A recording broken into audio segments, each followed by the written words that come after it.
living paycheck to paycheck, struggling to make your money stretch until the end of the month, you're not alone. In fact, more than 60% of Americans say they live paycheck to paycheck, and that number is even higher in many other parts of the world. But here's the good news, you're not stuck. Even with a low income, you can take back control of your finances. It just takes a bit of focus, some smart habits, and a willingness to start right where you are. You don't need fancy budgeting apps. You don't need spreadsheets that look like rocket science. You just need simple, real-world steps that anyone can follow. So stick around, because by the end of this video, you'll know exactly how to build a budget that actually works, even when money feels tight. Let's start with step 1. Know your numbers. Before you can budget anything, you have to know what's coming in and what's going out. This part might feel a little uncomfortable at first, but facing your numbers is a powerful first move. Here's how to start. Grab a piece of paper, your phone, or a Google Sheet. Write down all your income sources, your main job, side gigs, part-time work, government assistance. Every dollar counts. Next, list out your fixed monthly expenses. That includes rent, utilities, loan payments, transportation, child care, anything that doesn't really change month to month. Now move to variable expenses. This includes groceries, gas, takeout, subscriptions, clothes, things that change depending on your habits.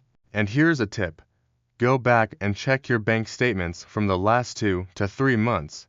You'll be surprised how many things you forgot. A random fast food run here, a streaming service you don't use there.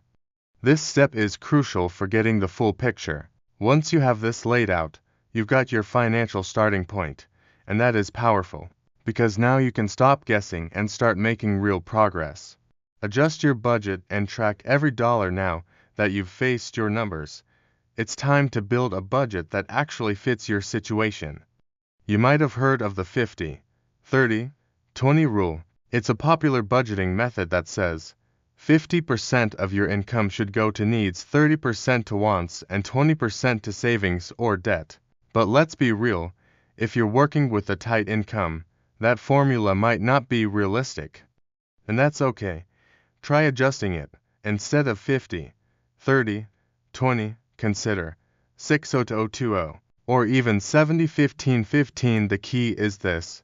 Prioritize your needs first. Make sure your rent, groceries, utilities, and transportation are covered. These are non-negotiables. Then look at what's left. Split it between small wants, like the occasional treat or night out, and savings or debt payments.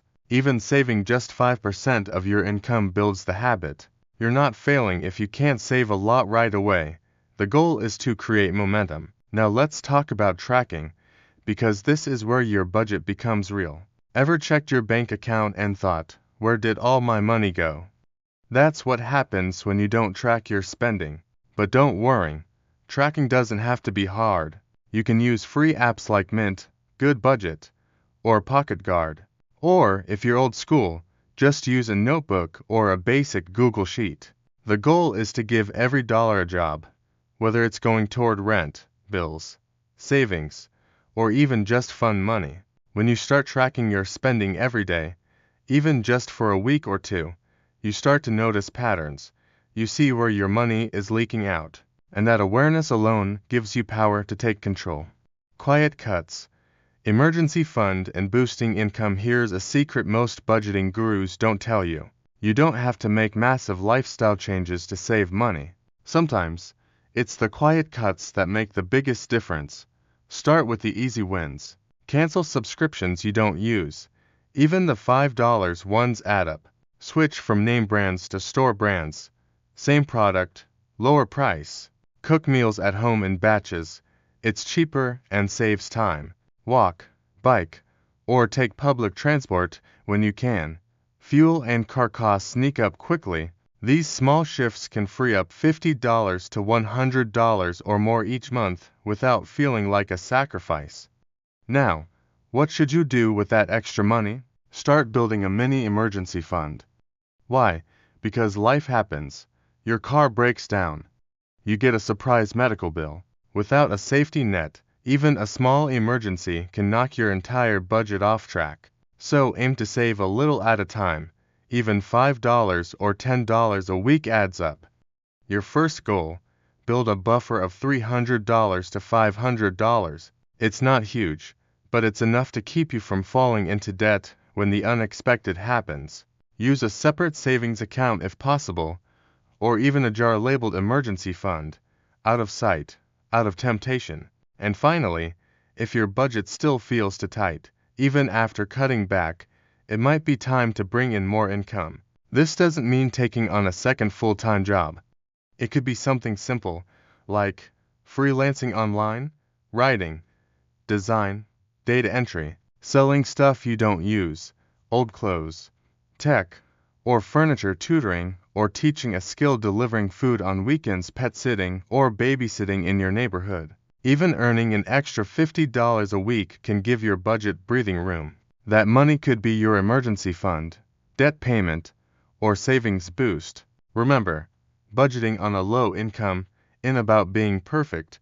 It's about progress, one step at a time, tracking your spending, making quiet cuts, building a buffer, and earning a little extra. These habits create real change over time. If this video helped you, hit like and subscribe for more simple, realistic money tips. And drop a comment below. What's your favorite way to stretch your money? You never know, your tip might help someone else on their journey.